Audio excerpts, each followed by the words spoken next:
बहुत ही मज़ेदार रेसिपी आज आप सभी के सामने मैं पेश कर रही हूँ। ऑथेंटिक सिंधी करी। जी हाँ, सिंधी कम्युनिटी की पॉपुलर रेसिपी बेसन की करी। वीडियो एंड तक ज़रूर देखें। पसंद आती है तो लाइक, शेयर एंड सब्सक्राइब करना ना भूलें। मैं निकिता आहूजा स्वागत करती हूँ आप सभी का मेरे चैनल में। तो चलिए शुरू करते हैं।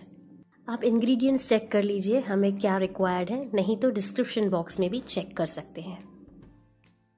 सिंधी करी बनाने की शुरुआत मैं कर रही हूँ ओकरा फ्राई कर यानी कि भिंडी को मैं 2 मिनट तक हल्का फ्राई करूँगी, जैसे इसका कलर थोड़ा सा ब्राउन हो जाए एंड बाद में हम इसे रिमूव कर देंगे। इसके बाद सेम ऑयल में मैं कॉलीफ्लावर यानी कि फूल गोभी भी फ्राई कर दूंगी। इसे भी हमें 2 मिनट तक ही फ्राई करना है हल्का सा।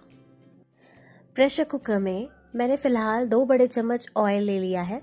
इसमें ऐड कर देंगे जीरा, हींग, मेथी दाना और करी पत्ता। अब इन्हें अच्छी तरीके से हमें 1 मिनट तक मिलाना है और इसमें ऐड कर देंगे इम्पॉर्टेंट इंग्रेडिएंट बेसन, जो कि मैंने 1 कप ले लिया है। हमें बेसन को बहुत ही अच्छी तरीके से भुनना है। इसका कलर हमें थोड़ा सा ब्राउनिश करना है, एकदम थोड़ा सा। आपको ऑयल अब कम लगेगा, जैसे मैंने आपको कहा था कि मैंने फिलहाल 2 चम्मच लिए हैं, तो अब मैं 2 और चम्मच इसमें ऐड कर दूंगी ऑयल का और इसे भुन लेंगे। इसमें ऐड कर दें अदरक और हरी मिर्च, जिन्हें मैंने बारीक कूट लिया था। आप पेस्ट भी ऐड कर सकते हैं। सारी चीज़ों को मिला दें। करी कितनी ही डिलिशियस बनती है वो टोटली डिपेंड करता है कि आपने बेसन को कितना अच्छे से भुना है। आप यहाँ पर बेसन जब भुन रहे हैं ना, वो टाइम पर लाल मिर्च ऐड करेंगे तो कलर और निखर आएगा, लेकिन मुझे लाइट ब्राउन रखना था तो मैंने पहले पानी ऐड करा है। 2 ग्लासेस मैंने फिलहाल पानी लिया है। लाल मिर्च, नमक और हल्दी चुटकी भर मैंने इसमें ऐड कर दी है। इसके बाद मैं और 2 ग्लासेस पानी ऐड करूँगी, यानी कि in total 4 glasses of water use किए हैं ये करी बनाने के लिए मैंने।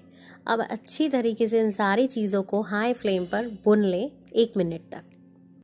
अब हम ऐड कर देंगे सब्ज़ी। मैंने यहाँ पर पोटैटो और गवार ली है, कोकम के फूल और 1 टमाटर ले लिया है। कोकम के फूल इसलिए लिए हैं ताकि करी में टैंगी फ्लेवर बरकरार रहे।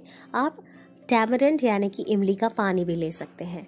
इसके बाद मैं इसमें ऐड कर दूंगी फ्राइड कॉलीफ्लावर। सारी चीज़ों को अच्छी तरीके से मिलाकर सीटी लगानी है हमें। जो भिंडी है वो हम लास्ट में ऐड करेंगे क्योंकि वो सॉफ्ट हो जाती है।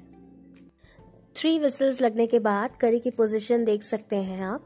इसमें अब ऐड कर देंगे फ्राइड भिंडी। वो हम लास्ट में क्यों ऐड कर रहे हैं, क्योंकि भिंडी की टेंडेंसी है सॉफ्ट और मशी हो जाना, और वैसा फ्लेवर हमें अच्छा नहीं लगेगा। इसीलिए आखिर में भिंडी ऐड कर इसे एक बार ढककर वापस 2 मिनट के लिए कुक करें। फाइनली सिंधी करी, बेसन की करी बनकर रेडी हो चुकी है। मैं इसे ट्रांसफर कर दूंगी सर्विंग बोल में। मेरा घर सुगंधित हो चुका है करी की खुशबू से। अच्छा, मैं आपको बता दूं, हमने सिर्फ भिंडी और कॉलीफ्लावर यानी कि फूल गोभी को ही फ्राई किया है। बाकी वेजिटेबल्स हमने रॉ ही रखी हैं। आप भी घर पर ये बनाएं और मुझे बताएं कैसी रही आपके लिए। पसंद आती है वीडियो तो लाइक, शेयर, सब्सक्राइब जरूर से करें एंड आप इस करी को खा सकते हैं चावल और आलू टूक के साथ। आलू टूक की भी रेसिपी आपको मेरे चैनल पर मिल जाएगी। करी, चावल और आलू टूक, क्या बात है। सभी सोशल मीडिया अकाउंट्स पर हमें फॉलो करें, इंस्टाग्राम, फेसबुक एंड यूट्यूब।